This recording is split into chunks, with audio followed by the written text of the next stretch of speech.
The first time the house called my name, I thought it was my sister playing a joke. I was sitting in my living room, watching the TV, and I swear I heard my name whispered from upstairs. But when I called out, my mom said she was in her room getting ready for bed. It didn't click until weeks later, when the phone rang at midnight with an unfamiliar voice whispering my name, and then hung up. I never found out who was calling, but it left me with a lingering feeling that something was watching me. Fast forward to our last summer before college. My friends and I decided to spend our final break exploring the local area, looking for any hidden gems or secret spots that the tourists wouldn't find. That's when we stumbled upon the abandoned amusement park on the outskirts of town. It was a relic of the 90s, a faded wonderland that had been left to rot for years. The entrance was a crumbling ticket booth, with a faded sign that read Wonderland Fun Park in peeling letters. The park's main attraction was a giant wooden roller coaster that loomed over the entrance like a skeletal giant. It looked like it hadn't moved in decades, but when we pushed through the overgrown weeds and into the park, I noticed something strange. The ride was still intact, with no signs of decay or neglect. The tracks were polished, the cars were spotless, and the seats were still bolted to the rails. It was as if the roller coaster had been waiting for us all along. We wandered through the park, taking in the decaying attractions and the eerie silence. There were a bunch of old food stands, a funhouse with a sign that creaked in the wind, and a creepy clown mascot that seemed to be staring at us with dead eyes. But the strangest thing was the sounds.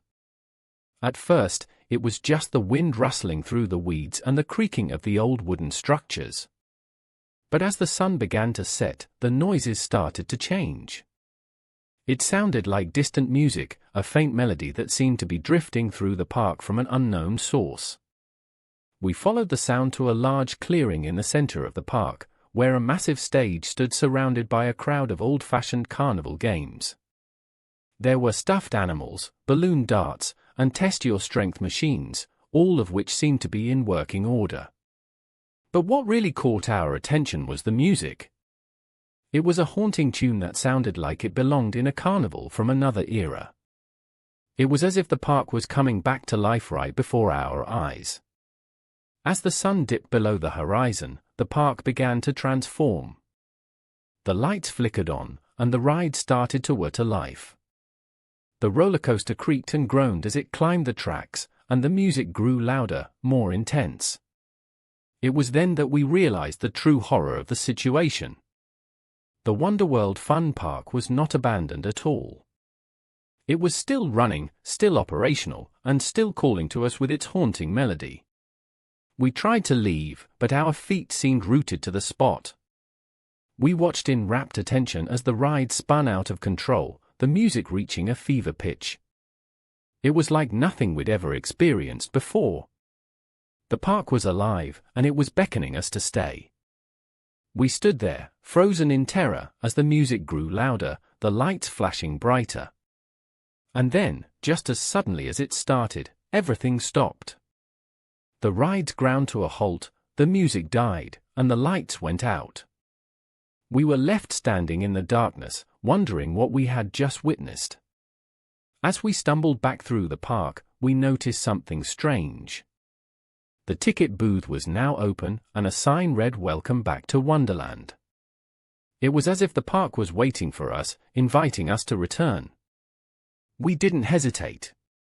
We fled the park, not stopping until we were back in the safety of our cars. But as we drove away, I couldn't shake the feeling that the park was still calling to me, its haunting melody echoing in my mind. As the days went by, I began to notice strange occurrences around town. People would whisper about the park in hushed tones, speaking of strange lights and unexplained noises. Some claimed to have seen us that night, standing in the park as the music played. But when the townspeople tried to investigate, they found nothing. It was as if the park had vanished into thin air. Or had it? I couldn't shake the feeling that the park was still out there, waiting for us to return. And so, I began to wonder if I would ever be able to escape the call of the Wonderworld Fun Park. Would I be able to resist its haunting melody, or would I be drawn back to its twisted world of terror and wonder? Only time would tell,